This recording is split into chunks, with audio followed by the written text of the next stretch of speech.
श्रीमद् देवी भागवत पुराण। देवी भागवत की महिमा।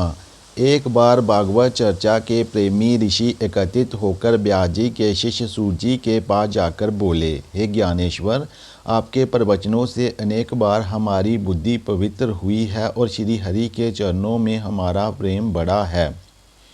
अब हमें ऐसी कथा सुनाएं जो परम पवित्र हो, जिसके प्रभाव से मनुष्य आसानी से भक्ति और मुक्ति का अधिकारी बन सके।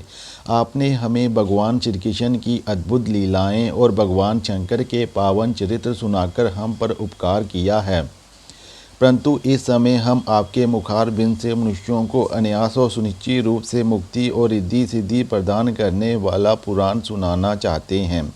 सूत जी बोले, हे ऋषियों, तुम बहुत ही भाग्यवान हो। संसार का कल्याण चाहने की इच्छा से आपने ये बहुत अच्छी बात पूछी है।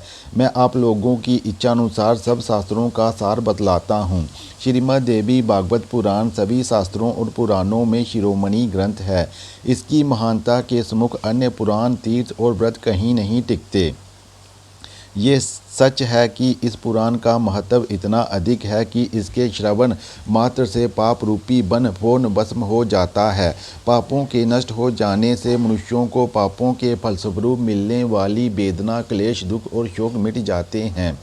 जिस प्रकार सूर्य के उदय होने पर अंधकार दूर हो जाता है, उसी प्रकार देवी भागवत पुराण के सुनने मात्र से अज्ञान, चिंता आदि सभी नष्ट हो जाते हैं।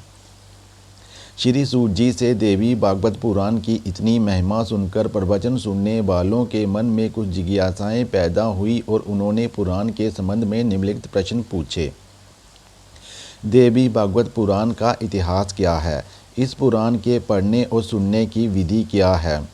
किन किन महापुरुषों ने इसे अब तक सुना है? इस पुराण के पारायण से किन किन कामनाओं की सिद्धि होती है? देवी भागवत पुराण का इतिहास। सूत जी ने बताया कि महर्षि पराशर और देवी सत्यवती के पुत्र वेदव्यास जी ने अपने समय के मनुष्यों को देखते हुए सर्वप्रथम वेदों को 4 भागों में विभाजित किया और उन्हें अपने 4 प्रवीण शिष्यों को पढ़ाया। इसके बाद अल्पमति वाले मनुष्यों के कल्याण हेतु और उन्हें धर्म साधन में प्रवृत्त रखने के लिए 18 पुराणों और महाभारत की रचना की। हे महानुभावों, मेरे परम पूजनीय गुरुदेव श्री वेदव्यास जी ने मुझे 17 पुराणों के प्रचार का काम सौंपा और योग एवं मोक्ष दोनों को प्रदान करने वाले देवी भागवत पुराण को उन्होंने स्वयं जन्मेजय को सुनाया।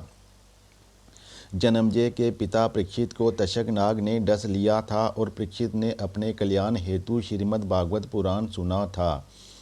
उन्होंने 9 दिनों तक लगातार विधि विधान के साथ भगवती का पूजन किया था और व्यास जी के मुख से जगदम्बा की महिमा से पूर्ण देवी भागवत का भी पूरे 9 दिनों तक श्रवण किया था, जिसके फलस्वरूप उन्हें देवी का सालोक्य प्राप्त हुआ था। जन्मेजय अपने परम पूज्य पिता परीक्षित की सद्गति देखकर बहुत प्रसन्न हुए थे।